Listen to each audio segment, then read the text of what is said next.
Et Thibaut, avant de nous parler de BD, tu as des bons plans, des idées de sortie à nous dévoiler. Et oui, tous à vos petits calepins, on commence par le film qui fait le plus parler en ce moment, Avatar 2, La Voix de l'eau, le second opus de James Cameron qui fait un carton au box-office. Il sera diffusé à l'espace culturel de Putelange-au-Lac ce vendredi 27 janvier à 20 h. Et Avatar sera aussi projeté pour la première fois à l'espace Cassin de Beach, une séance exceptionnelle dans cette salle en 3D. Ce sera ce samedi 28 janvier à 20 h. Du cinéma, on passe maintenant à la danse avec le nouveau spectacle de danse pluridisciplinaire du Conservatoire de Sarreguemines et de l'IME Himmelsberg. Ce sera ce samedi 28 janvier à 18 h sur la scène du Casino des Faïenceries. La représentation sera assurée par les élèves musiciens, chanteurs, danseurs du Conservatoire et des enfants et adolescents de l'IME. Spectacle ayant pour but évidemment un échange artistique et humain entre les deux établissements, entrée libre dans la limite des places disponibles. On fait le tour de tous les arts dans cette chronique sortie avec la peinture maintenant. Je rappelle qu'une exposition est toujours en cours à la galerie Beach and Art. C'est l'artiste chilien Roberto Saavedra Volker et l'artiste local Elke Thiébaut qui se partagent l'espace de la galerie. Le peintre chilien a envoyé 2 de ses œuvres abstraites depuis l'Équateur et l'Allemande résidant à Beach présente sa nouvelle collection sur le thème de l'humain. L'exposition est à contempler jusqu'au 25 février aux horaires de la galerie, mercredi au vendredi de 14 h à 18 h et le samedi de 14 h à 17 h. Et pour finir cette chronique sortie, la Casque, en partenariat avec la Société carnavalesque de Sarreguemines, offre plusieurs représentations de la Kapenzinsung aux seigneurs de Sarreguemines et de l'Aglo. Il reste des places pour chacune d'entre elles. Vous pouvez donc vous procurer un ticket à l'office de tourisme de Sarreguemines. Si vous voulez avoir une place gratuite, vous devez avoir minimum 68 ans en 2023 ou l'un des conjoints dans le couple.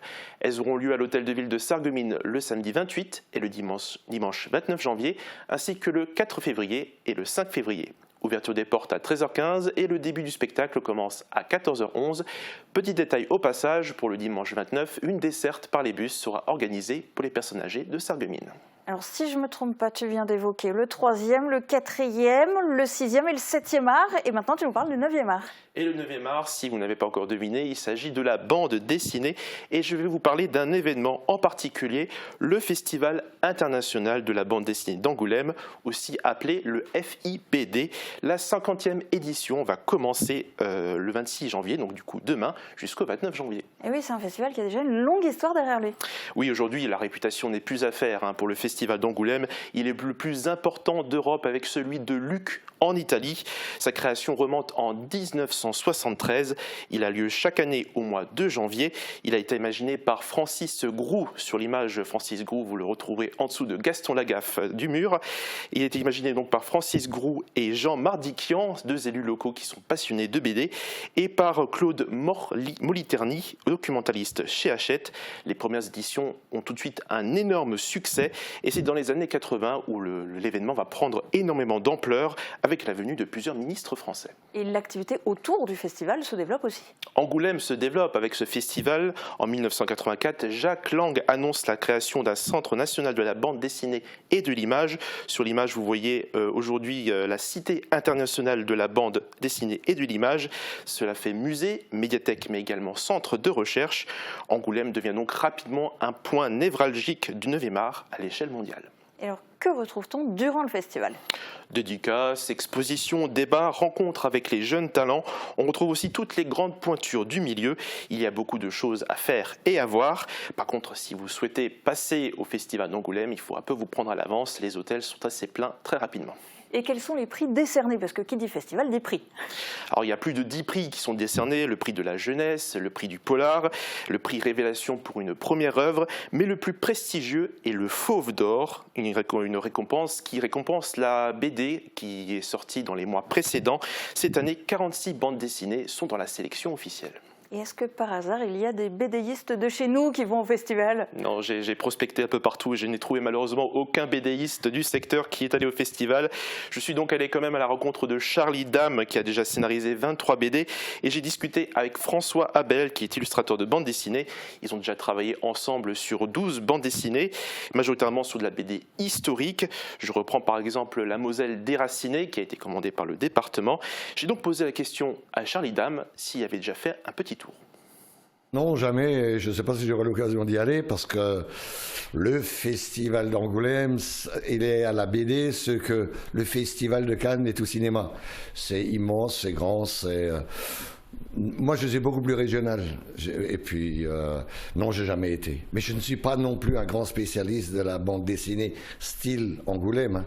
Moi, tout ce que je fais, c'est des scénarios de bande dessinée historique et de préférence régionale ou locale. Et du côté de François Abel, c'est la même réponse, il n'y est jamais allé. Il m'a confié que c'est un événement tellement énorme que ces BD n'auront aucune visibilité parmi les grandes pointures du milieu. Comme l'a aussi souligné Charlie Dame, les BD historiques ont surtout un rayonnement local, régional, voire national, mais adapté à une échelle beaucoup plus restreinte. C'est une autre échelle que les gros éditeurs internationaux. Mais les BD historiques se vendent, hein, il faut le dire. Il y aura notamment... pour les créations de Charlie Dame et François Abel, une BD sur les collégiens pour la citoyenneté qui va sortir et une autre sur Robert Schuman. Et alors, nos créateurs locaux, comment ils peuvent gagner en visibilité? Eh bien, grâce aux événements, festivals et salons locaux et régionaux. Le festival d'Angoulême n'est pas le seul à mettre en avant la BD, évidemment. Il y a Villers BD à Nancy, Groire, le festival de la BD aux Eaux de Mulhouse, mais il y a aussi le festival de la BD au château de Malbrouck à Mandrennes. Cette année, ce sera la 6e édition. Il y a habituellement plus d'une trentaine d'illustrateurs et auteurs de BD qui s'y retrouvent. Et le château de Malbrouck a maintenant un lien avec le festival d'Angoulême. Oui, depuis 2022, le château accueille 2 expositions issues de la programmation du FIBD, une expo phare, et une autre consacrée à un ou une scénariste. L'année dernière, c'était René Goscinny qui était à l'honneur. Une convention a été signée avec le département de la Moselle pour ce partenariat. Et je rappelle, par rapport au festival de Malbrouck, que François Abel et Charlie Dame ont été invités à ce festival en 2021. Ils ont vécu d'ailleurs une très belle expérience. C'est un festival intitulé La BD s'en va à Malbrouck. Et il n'y a pas que la BD qui est à l'honneur, il y a aussi un village du livre, des déambulations, de la musique ou encore des reconstitutions. Et il a lieu habituellement au mois de juin. Merci beaucoup Thibaut pour toutes ces explications et rendez-vous donc au château de Malbrouck pour la prochaine expo.